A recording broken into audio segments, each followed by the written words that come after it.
Welcome to Civil Discourse. I'm Jayme Wojciechowski. And I'm Marilyn Brown. And today, we just want to start off by kind of updating you on what we've been up to. It's been, I think, 3-4 weeks since we've done a podcast. It's going to call it our summer hiatus. What have you been up to?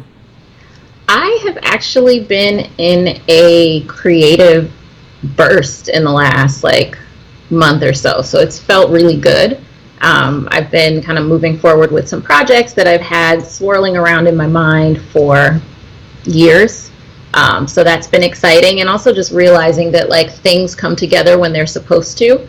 And so if I had been working on these things the way I maybe judged myself for a year ago, it wasn't actually the right time for it. And now is the right time. And I just kind of realized. And so I've really been in this creative flow lately and feeling excited and making really good connections and meeting new people and just enjoying the summer in LA. And it's been incredibly hot, but I'm coping. I have an air conditioner unit in my apartment this year, so that's great. So I don't have to escape to my office to cool off like I did last year. So you're by the beach, right? You're by the ocean? I mean, by in LA terms, I'm west. I'm on the west side of the city, so I'm not east where it gets really, really, really hot. I know there's a lot of warmer areas to live in, but even still, it's just these buildings. My building is not made for this kind of heat, and so it just kind of becomes like a hot box in the summer. So, yeah. What about you? 125 here in the valley. It's been crazy. Yeah, I know. I feel kind of bad even complaining about the heat to somebody who lives in the valley, but it's all relative. That's true. It's more of a dry heat here, so maybe that makes it better. Yeah, because it's been strangely humid around here. Yeah. That's what I've been realizing, and it's I moved away from the Midwest to get away from the humidity and the humid summers, and so this is just putting me a little out of sorts, as well as my curl pattern in my hair. Right. Yeah. There's been a bunch of days where I've had to be on set super early at 5 a.m. and I'll get up at 4 and walk outside and it's still 92 degrees. You're but the sun's been down for hours. Mm-hmm. Yeah. So what have you been up to these last few weeks? Oh, I've been busy too. I'm producing a few projects, so I've been just going nonstop. I've been back and forth between LA and New York a bunch. And it's been kind of crazy. I haven't actually had time to self-reflect on much of it yet, so I feel very much it's just swirling all in my mind. Yeah, it's a blur right now. People are always what are you doing? I'm I don't know. I'm still just in go mode that I can't remember what I did yesterday. I'm just what do I have next to do? So Yeah. And with all of that, how's your mindfulness practice been? Do you notice a difference when you're traveling? And it's actually very interesting because I've been meditating a lot less. I've still been trying to maintain as much regularity as possible, but it's always interesting with being so busy because I disconnect from social media a lot when that happens, and just doing that in a way kind of makes me feel more mindful and yet completely out of the loop. People will talk about things that have been in the news and I just haven't seen really anything, so it's kind of a nice break from all of that, since there's no I'm really focusing on the things I'm doing as opposed to there being any kind of outside distractions, but also I feel kind of disconnected from the outside world at the same time. Yeah, that's something that I notice as well when I tend to step back, because being in the space that I've been in recently in this creative burst, I've stepped back from social media as well, and much, some was just kind of not really intentionally doing it, just not feeling the urge to check my social media, just not being interested in it because I had other things that I was thinking about. And so that was helpful. But then in the last couple of days or a few days or so, I've actually intentionally taken Instagram off my phone and stepped away from it. And it creates a space where I don't miss it. Like I don't usually think I'm going to miss it, but people ask, do you miss it? But I don't miss the mindless scrolling. I don't miss going to that app when I opened up my phone to do something else. I'm really notorious for planning to write an email and I'll open my phone and then next thing I know I'm in Instagram. And so I don't miss it, but at the same time, I do feel like I'm missing things and connections. And on some level, I've had to intentionally go in and kind of check certain things because some of the classes that I take have social media component where there's announcements and things like that. So I still have to interact with it. But yeah, I do think that it creates a space where you're able to just be more mindful without really that much effort. Yeah, it's interesting how much more energized I feel because the first time that I really sat of all days, so the Ohio election was happening, right? And Twitter was all abuzz. And it was a Twitter, yes. I literally was on it for maybe 30 minutes, and I just felt so drained, just immediately. It was a lot because a lot of people were messaging me to kind of get involved and to kind of make a statement. And basically, what was happening was there's a lot of attacks on the Green Party candidate, and back to that same old kind of debate that people love to try to drag me into. Yeah. So I put out like a really quick tweet about it and then kind of just disengaged, and immediately felt a lot better once I turned it off. Yeah. It's interesting because I think for me, I don't get people trying to pull me into those kind of discussions. That would make it even more challenging. You know what I mean? For just to kind of, I can usually pop in and I'll see things, but I don't have like things in my mentions of like, what do you think about this? Or talk about, I'm not at that point on Twitter where people are asking my opinion on things. And so it's kind of nice because I don't feel drawn to do so in like, because you can kind of feel like this is a service, right? Like this is helpful to respond to this in some way. And so I don't feel that way. So I can imagine that would be a little challenging to kind of keep those boundaries. Yeah. It's interesting because I never intended for this to happen, but I think just being, I guess, well branded, if you will. Most of the time, if people are personally reaching out to me on social media to engage in something, it's because they're not seeing a mindful perspective and they're curious what mine is. So it's nice in that I don't have people sending me, for the most part, sending me nasty messages or like trying to coax me into a debate or anything. They're just curious about kind of a mindful perspective when they're not seeing one, which is nice because it always gets me trying to look for the mindful approach to seeing whatever issue is being discussed. But at the same time, it's also very draining having to look at a bunch of the very unmindful comments about it. And I think it's hard. I think what's draining is I feel like so many people have such good intentions. They just are approaching things so unmindfully that it appears they're actually hurting the positive thing they're trying to do. Right.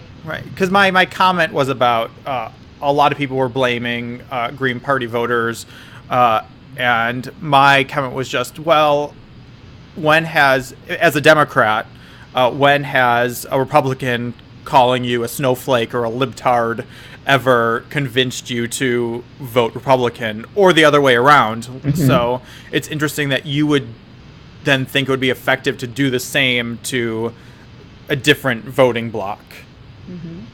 On top of the fact that the numbers don't add up for what they're trying to claim. So it's just a lot of different... It's a challenge.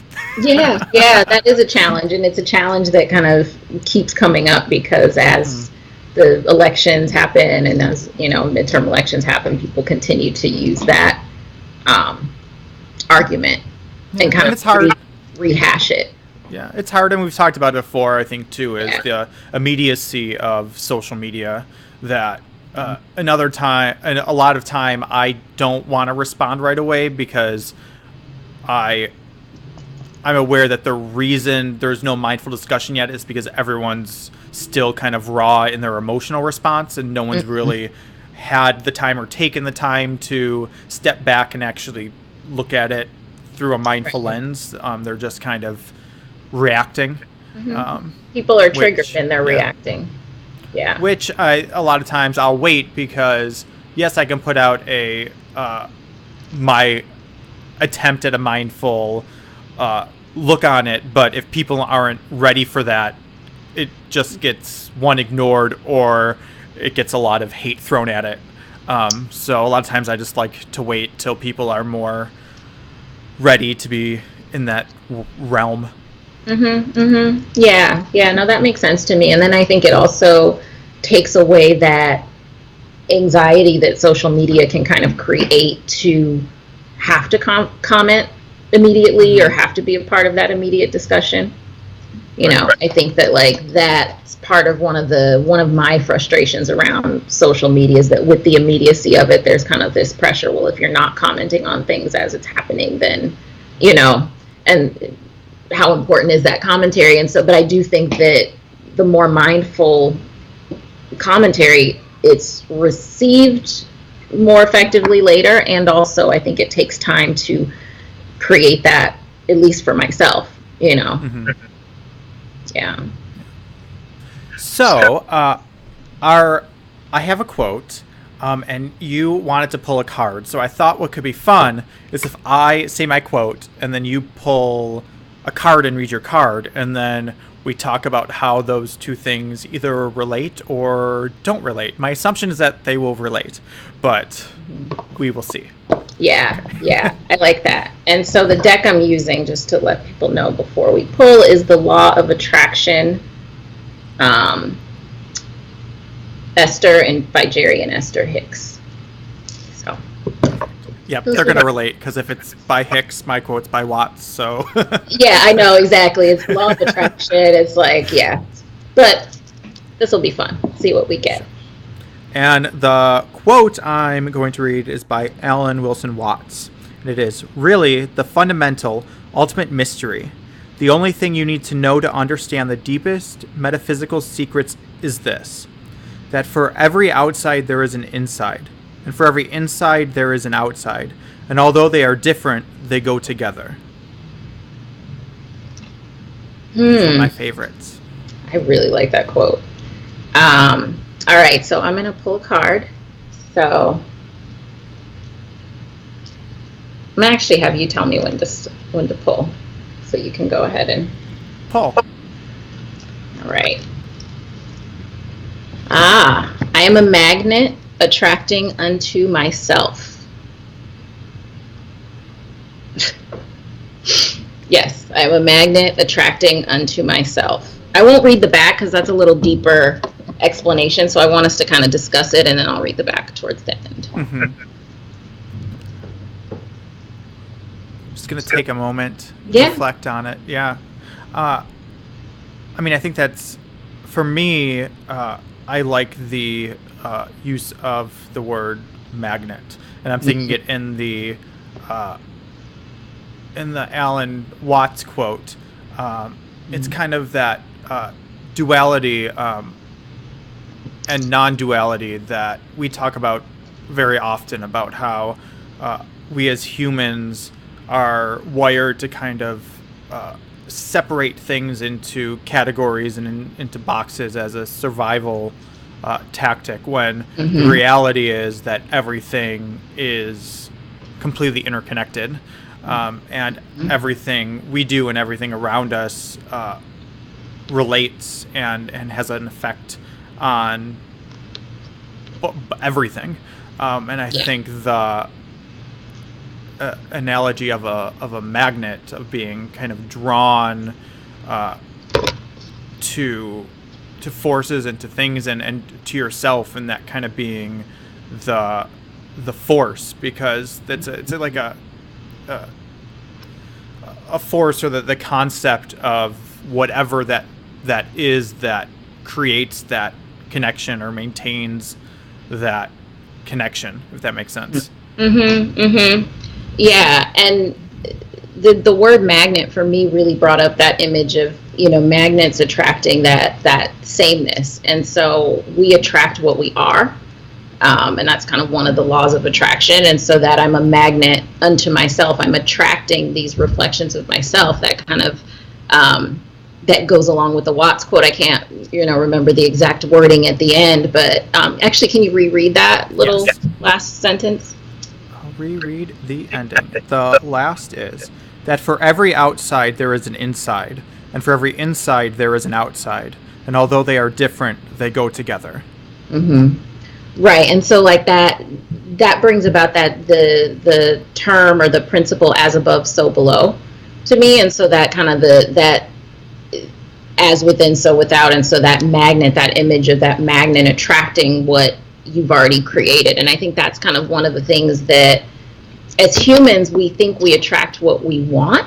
We think we attract what we want, but we really attract what we're already putting out. And so we attract things that have that similar vibration, or kind of are along that similar vibration. And so if I want all of these wonderful things, but I'm very negative about where I'm already at, or I'm very negative about what I already have, it's really difficult to create that energy vibration where I'm actually pulling in the things that I want. And so what ends up happening is we pull in the things that we don't want, but that we're focusing on or thinking about. And so it's just that kind of, that idea of magnetism really resonates with me around really just that the importance of mindfulness, and really being mindful that even that tiniest kernel of our thoughts, those we attract those things. And so even that's energy that we're putting out. It's not just what we do or what we put time towards, but it's even just the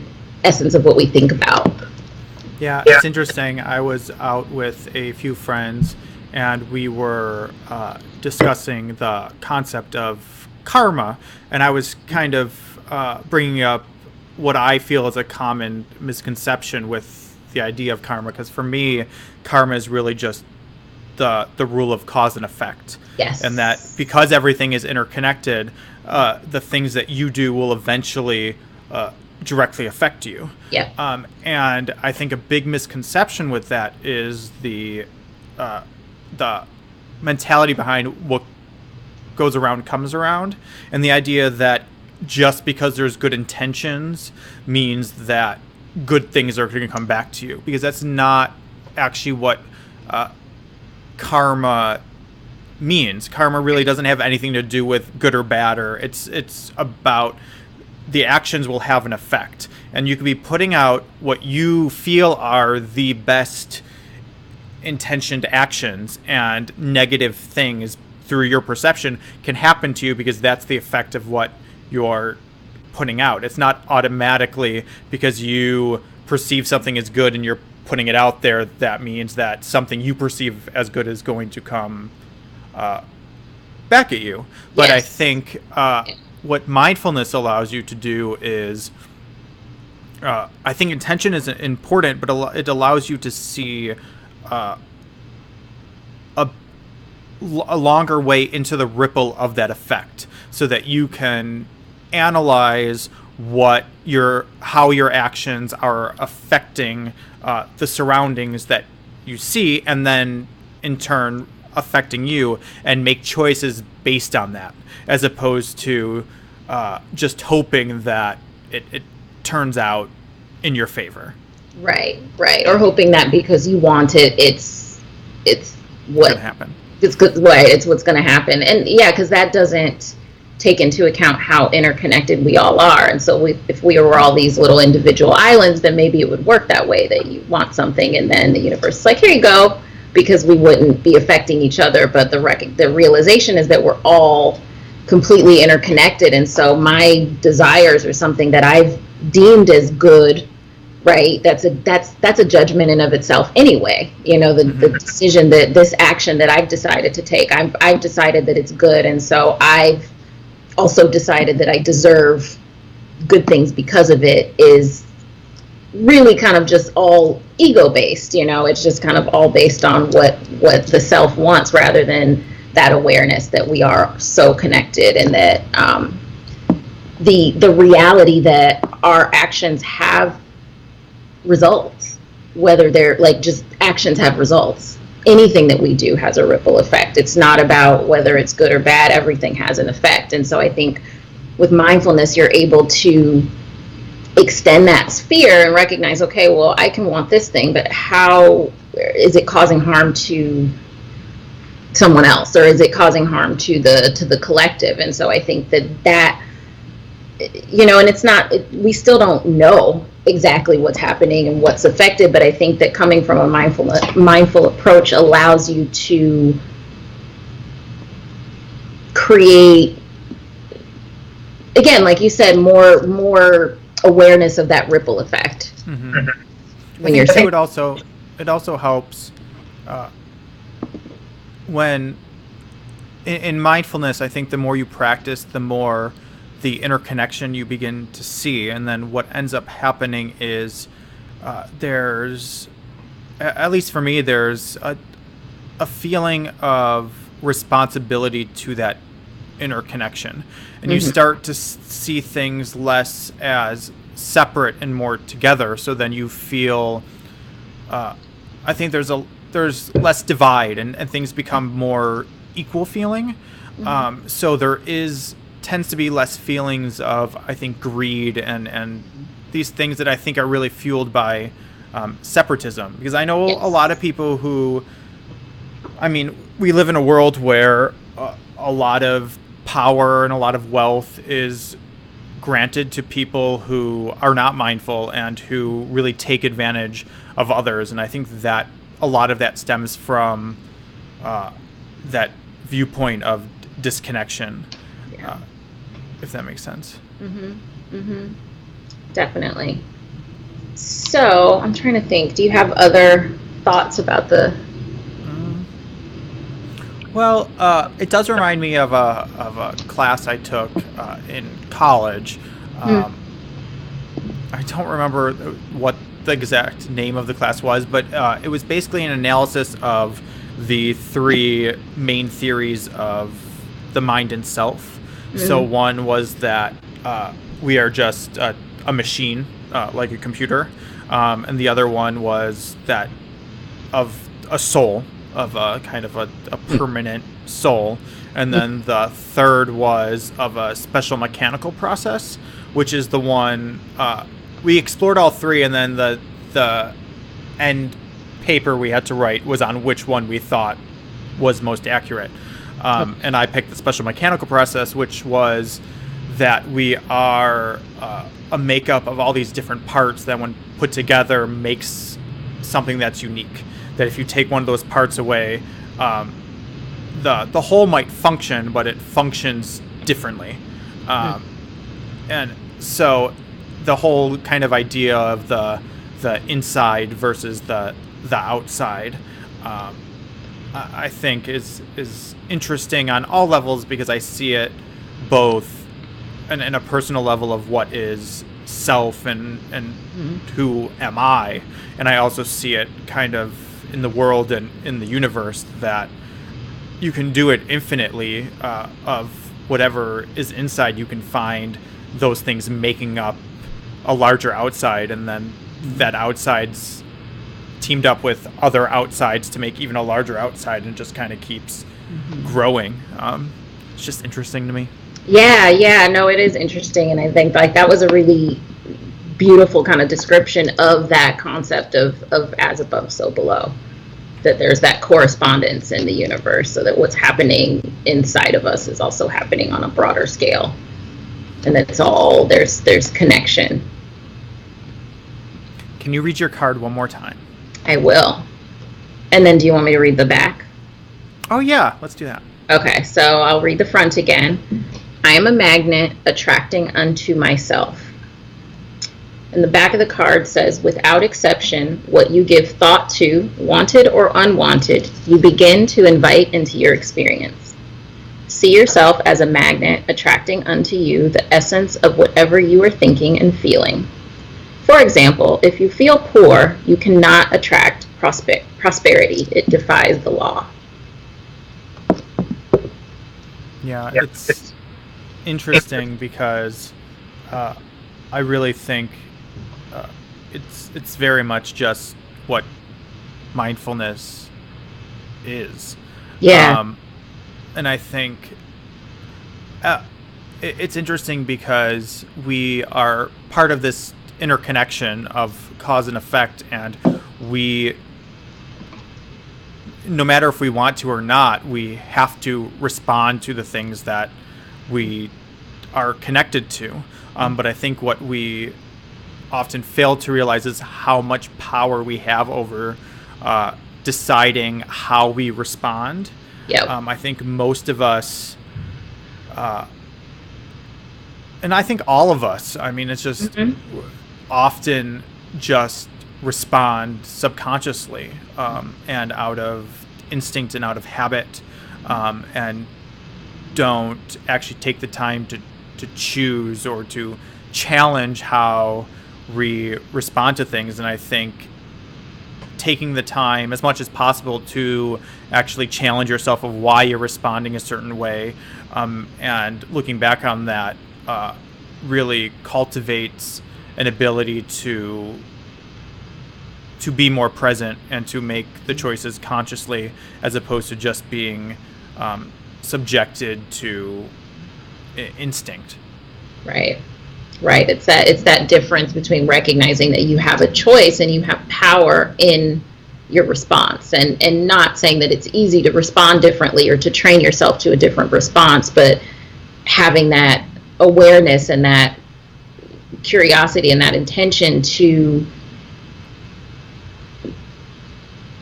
be mindful of and choose to respond in a different way. And how I think that, like, the power in that is really remarkable, and that's something that I've seen in my own life, and it's really been huge for me, because I think, I've always had some level of awareness that, like, my thoughts were, that I could choose to put intention towards certain thoughts or not.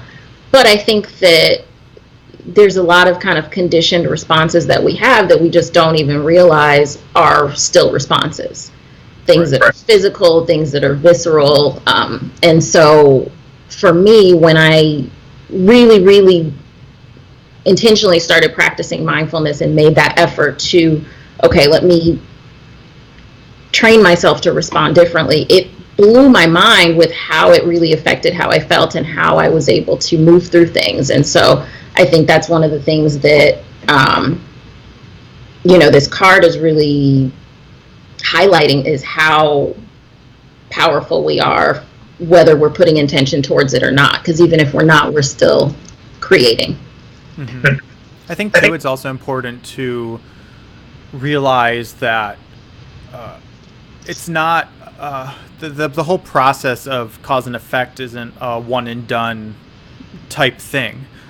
There's so many times where I'll be in a situation and I'll react to something instinctually because I'm not being mindful, and later on I'll reflect on it and realize I wasn't mindful.